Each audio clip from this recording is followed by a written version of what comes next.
Lebih dari sepekan, banjir masih melanda Kudus, Jawa Tengah, bahkan kian meluas. Ribuan warga terpaksa mengungsi. Lantas bagaimana penanganan banjir yang tidak kunjung surut ini? Langsung saja kita tergabung dengan Bupati Kudus, Samani Intakoris. Selamat siang, Pak Samani. Salam sehat, Pak. Selamat siang. Assalamualaikum warahmatullahi wabarakatuh. Waalaikumsalam Pak Samani, Pak Bupati. Ini banjir sudah lebih dari sepekan melanda Kudus, tapi belum juga surut. Apa kendala terbesar di lapangan dalam penanganan banjir kali ini, Pak? Terima kasih.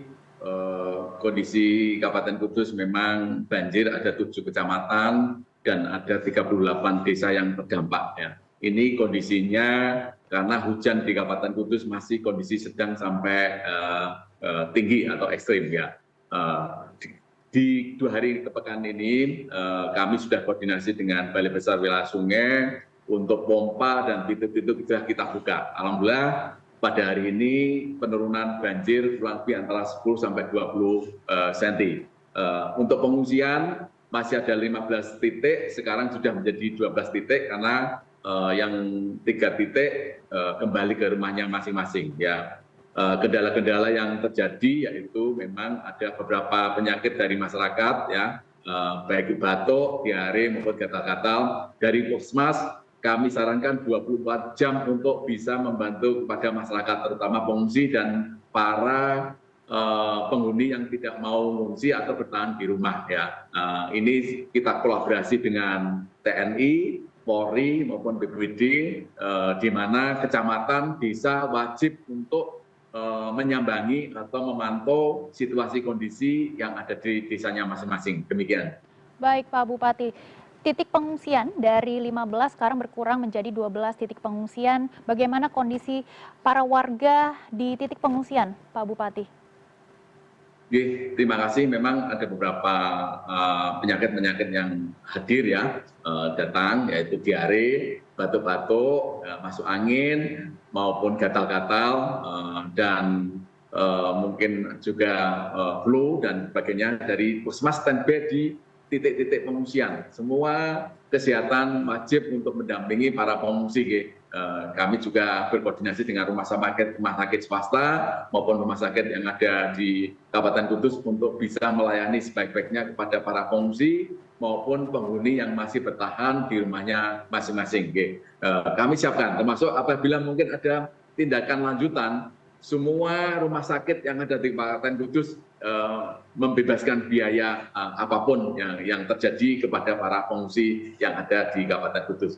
Demikian. Baik, penyakit ini mungkin sudah mulai melanda para korban banjir di titik pengungsian dan juga sudah ada bantuan terkait dengan penanganan penyakit, ya Pak Bupati. Namun apakah ada bantuan logistik lainnya yang saat ini sangat diperlukan oleh para warga yang terdampak?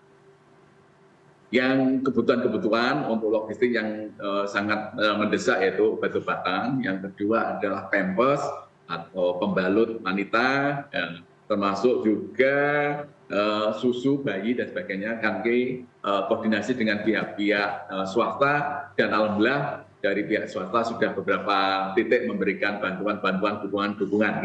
Kami selalu cek logistik kami, kalau memang dari logistik baik itu di BPD maupun di Dinas Sosial ada kekurangan 20%, kita akan lakukan dukungan-dukungan atau minta bantuan kepada pihak-pihak swasta, ya. Dan moga-moga pintu yang kita buka ada 2 pintu air dan ada pompa yang ada 5.500 liter per detik. Ini semoga kondisinya segera turun karena hujan ini masih ada di Kabupaten Kudus, ya, sehingga ketika sudah turun agak naik lagi karena kondisinya memang hujan yang masih termasuk tinggi, ya. Demikian. Baik, selain permintaan bantuan dari pihak swasta, ya Pak, bagaimana koordinasi dengan pemerintah Kabupaten Kudus dengan juga pemerintah provinsi, pusat serta instansi yang terkait seperti BPBD dan juga BNPB dalam penanganan banjir kali ini, Pak? Terima kasih. Kemarin kita dihadiri oleh Kepala BNPB Bapak Lenan Jenderal Suharyanto, putusan dari Bapak Presiden Republik Indonesia untuk memantau, mengecek situasi kondisi di Kabupaten Kudus, termasuk dari Pak Gubernur. Kemarin juga Pak Wakil Gubernur juga hadir. melihat situasi kondisi dan mereka memberikan bantuan dukungan logistik maupun obat-obatan kepada kita. Dan nanti setiap desa kami akan dropping logistik maupun dukungan-dukungan yang lain, sehingga nanti masyarakat baik itu yang mengungsi maupun yang masih bertahan di rumah-rumah akan terlayani dengan sebaik-baiknya. Ya, pastinya mungkin ada sesuatu yang kurang, kami akan membuka informasi atau jalur-jalur komunikasi sehingga masyarakat memang memerlukan, silahkan nanti berkomunikasi dengan desa, kecamatan maupun BPBD, akan kami lakukan dukungan-dukungan logistik maupun kesehatan. Demikian. Baik, Pak Bupati, kami juga mendapatkan informasi bahwa jalur Pati Kudus dan juga Kudus Grobogan ikut lumpuh karena banjir kali ini. Bagaimana dengan kerugian ekonomi akibat banjir ini? Untuk jalur Kudus Pati, memang sempat terjadi lumpuh, tapi itu sementara karena airnya lewat. Ya. Yang kalau Kudus Purwodadi sampai sekarang masih ada genangan-genangan kurang lebih antara 10 sampai 15 cm. Ya. Karena itu yang Kudus Pati adalah jalan nasional, kita koordinasi dan komunikasi dengan Balai Penanganan Jalan Nasional. Kalau yang Kudus Purwodadi kita berkoordinasi dengan Bina Marga atau Dinas PU Jawa Tengah. Ya, semuanya kita lakukan termasuk pompa ini full power.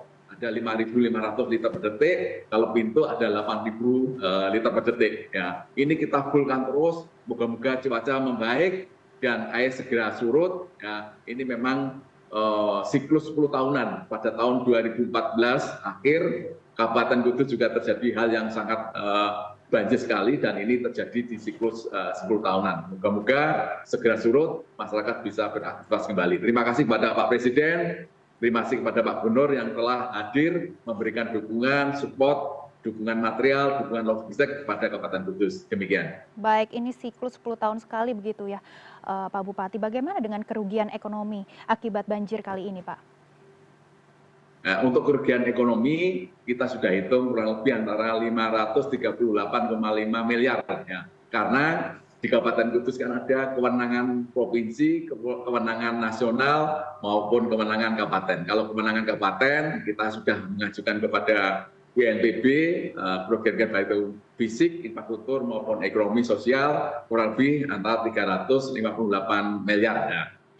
Moga-moga setelah banjir ini usai, kita lakukan perbaikan-perbaikan, baik itu talut, tanggul, jalan, maupun infrastruktur yang lain yang rusak-rusak, kita penanganan sementara untuk tanggul kita sudah benahi, termasuk kita tambah bekerjasama dengan TNI Polri, desa, kecamatan, maupun relawan, BPD semuanya ikut andil kepada dukungan-dukungan penanganan sementara untuk jalan-jalan. Dari Dinas Bina Marga Penataan Ruang sudah melakukan tembel-tembel dalam rangka memberikan pelayanan kepada pengguna jalan. Untuk yang longsor talut segera kita lakukan penanganan sementara dengan memberikan pengamanan. Setelah banjir ini usai, longsor ini usai, kita langsung bergerak untuk bisa memperbaiki infrastruktur maupun sosial yang rusak. Demikian. Baik, terima kasih Bupati Kudus Samani Intakoris. Kami akan terus memantau perkembangan penanganan banjir di Kudus, Jawa Tengah. Terima kasih sudah bergabung bersama kami di CNN Indonesia News Hour. Terima kasih, mohon doanya